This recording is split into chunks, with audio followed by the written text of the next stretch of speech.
a great pleasure to address you this afternoon on behalf of my fellow graduates. How time seems to fly. Finally, we are here. On a new threshold, climbing the ladder to a new dimension. Our year filled with laughter and tears, in good times and bad times, learning to read, playing, dancing, and doing various extracurricular activities have all led to this gratifying moment.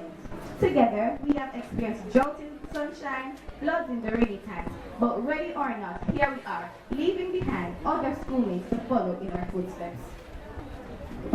As we, the graduating class of 2019, sit here anxiously awaiting the new adventures of tomorrow, it is important that we take a moment to reflect on our journey here at Azure Primary.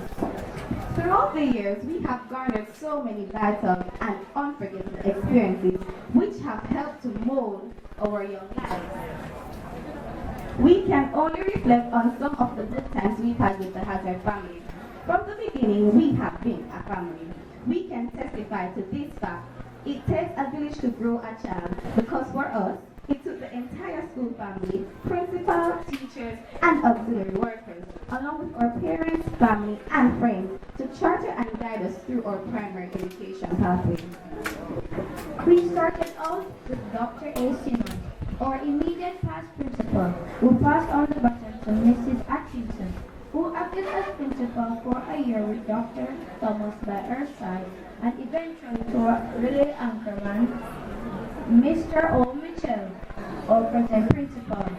This relay team has helped us in so many ways.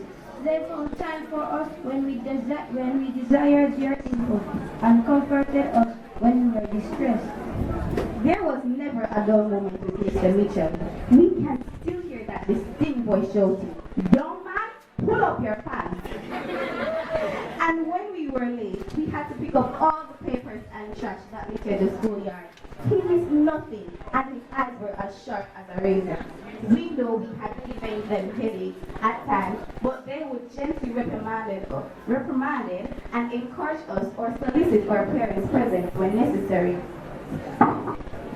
Our vice principals, Mrs. W. Atkinson and Dr. S. Thomas, watched every move we made. They were like soldiers on guard, looking out for us and trying to prevent us from hurting ourselves and others. Our teachers have worked hard and long, and at times reminded us of our purposes for being here. Interacting with us was not an easy task, especially knowing that we are all different and came from different backgrounds with different challenges. But they stood to the charge and remained focused as they grappled with our numerous problems. They encouraged and inspired us to move on with the passion to succeed. But these accolades of our teachers did not miss us for a moment. Mrs. Bowen, the body energizer, always laughing, telling us jokes, keeping us happy, and all rounder. Mrs. Yates, the dancer, dramatic storyteller, a cultural icon. Miss Miller, best known for her culinary art, active in 4-H, the best chef. They rode with us to this gratifying moment. Our guidance counselors, Mr. Mason and Mrs. Barclay, had played multiple roles. Their hands were always filled with numerous problems.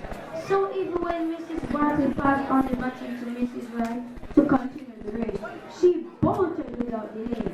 Not a day would pass without them assisting a desperate student, crying for help in some way or another. They too, at times, played the role of mother, father, investigators, friend, pastor, nurse, facilitator, and referee to settle disagreement. Miss Walker, our school secretary, also played a vital role in our lives. She would always find the time to photocopy exercises and test papers, as well as other documents, and to look about our academic records or other school matters.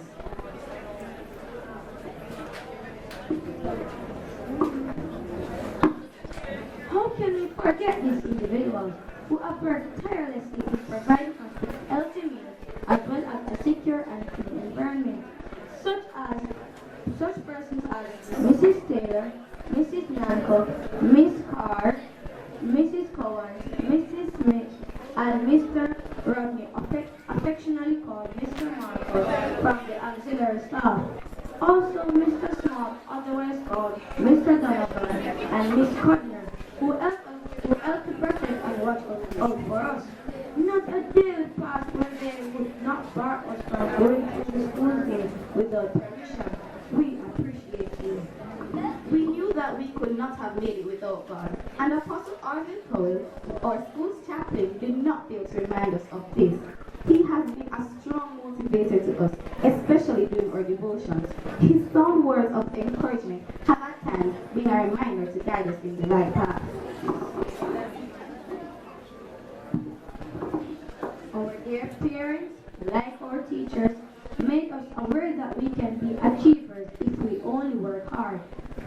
You provided for us, prayed for us, and most of all, encouraged us, especially during exam pressure. We will always love you, and you are indeed special. To my fellow graduates, as we leave the walls of this institution, let us be reminded that this is not the end, but the beginning of yet another journey in our academic pursuits. Every landmark in our lives will end, but there is always a beginning to an end. As each new path ends, a new one begins. Graduation marks the end of a path, but as it ends, a new one begins. Today is just the first of many great accomplishments we hope to achieve in life. The support that our teachers and parents have given us will keep our motivations in line.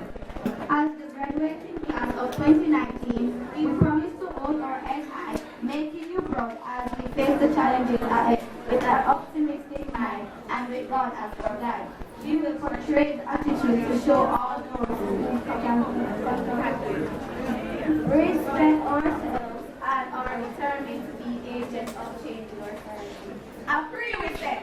Purpose, respect,